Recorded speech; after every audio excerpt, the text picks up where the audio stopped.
Welcome to J&J's Maintenance and More. I hope this isn't your first time here, but hey, if it is, we do a little bit of everything. I got stuff from hunting to pickup trucks to cars to motorcycles, you name it.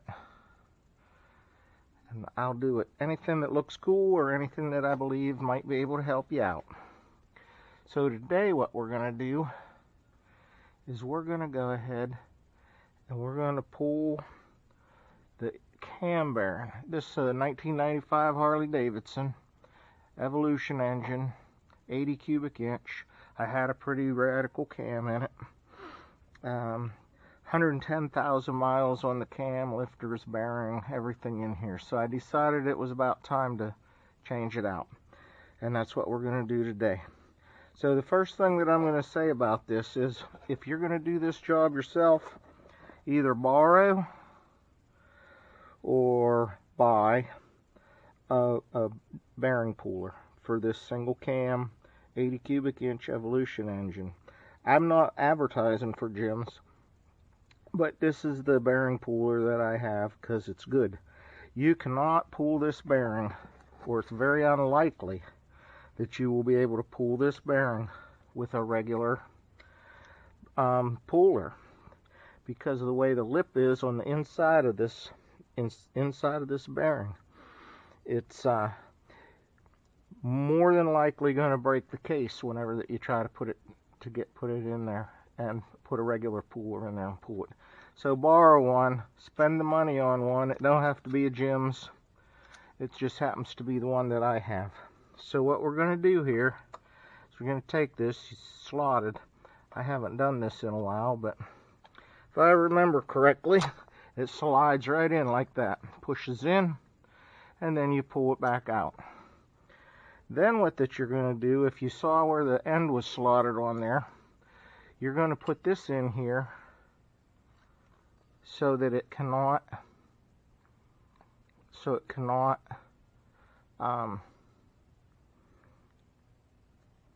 it won't allow those other pieces to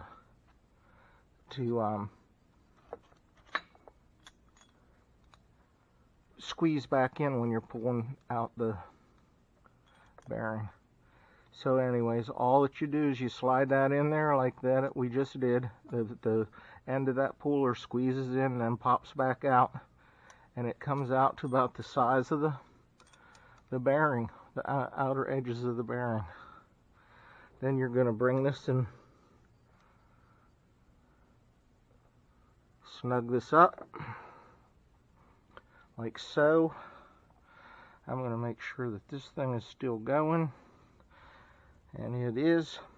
Alright, so we've got this in here, got it in there, we've got this set where it's supposed to be, and I'm going to start off, and I'm going to try to do this with a socket. I've been successful that way before, and then other times I have not. So we'll see.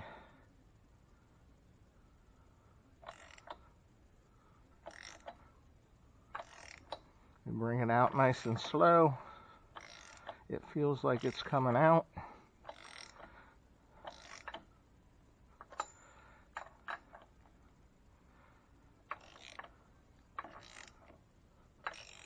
This is an older new bearing. It's a new style bearing. And what we're gonna have to do right now, because it quit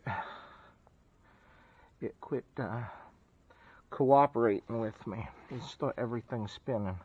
So I'm gonna pause this for a minute and then get the proper tools to finish taking this apart. And I'll show you exactly why it's so important to have this tool.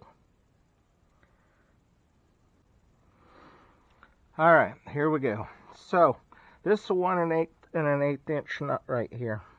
On this right here. I don't have a 1 1/8 inch wrench, so I'm going to use a crescent wrench, a couple of them, that I hate using more than you'll ever know. But, it'll work for what we're going to do here. And that's just to finish pulling this bearing out of here.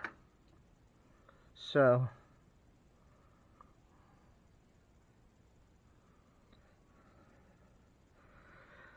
gonna just keep turning this nice and easy. The bearing is all the way out now. Alright, I hope you can see this okay. Light's probably in the way some. Anyways, I got this pulled out of here. I got the bearing pulled out.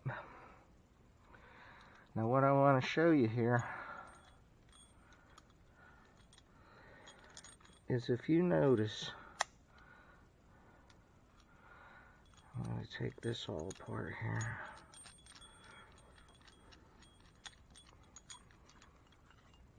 Take this center piece out. So I pulled the center piece out of there, out of the inside here that holds this open at the end. I take this nut and washer off of here. And then we slide this out this way. Now, this tool comes all apart. If you can see right here, this bearing, you see how this sits right at the very edges of this bearing all the way around, and it pulls it out. The rod that goes through the center here keeps, this slides in like that, slides in, keeps these from pushing in and popping out while you're halfway getting the bearing in and out. So now we get this bearing out of the way, and here it is, 100 and some odd thousand miles on it. I don't have a new bearing to put in, but I'm going to get a tool to put a new bearing in, because the last time I borrowed one, and I don't even know who I borrowed it from now. And it's very important. You can't just tap this in, you're going to screw it up if you do. Now I'm going to do my very best to get a good look in here. If you look in here, you can see where that bearing, there's a lip all the way around that bearing sits on. That's that lip in there. If you can see, you can actually see one of the cheeks of the crankshaft back there in behind it, and then you see the lip that which is a part of the crankcase. If you try to take and put a regular puller in here, right back in here, to pull that bearing out, and you catch the back of that lip instead of the edge of the bearing, you break a case, and then you drop metal down in it. You might as well at that point just call it a day.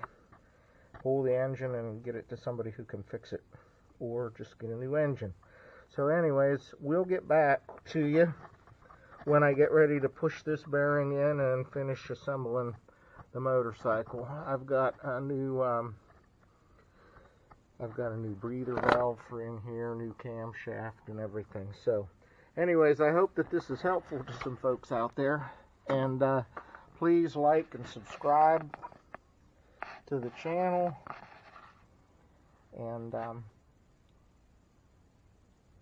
hit the notification buttons. I've got old Mercury Cougar rebuilds in here on 302s, front ends, hunting, pickup trucks, all kind of stuff. Go check out the channel. I've got videos of just about anything and everything that you could ever imagine in there, and I'm going to keep putting them in there like that, because I do this just to kind of put some information out there that's hopefully helpful to everybody. I'm nowhere near ever getting paid for having a YouTube channel. Just trying to get a variety of things out there for people to look at, and hopefully help them out and enjoy. So with that being said, y'all have a great day, and please check out the channel, subscribe, and all of that good stuff, notifications. Alright, take it easy.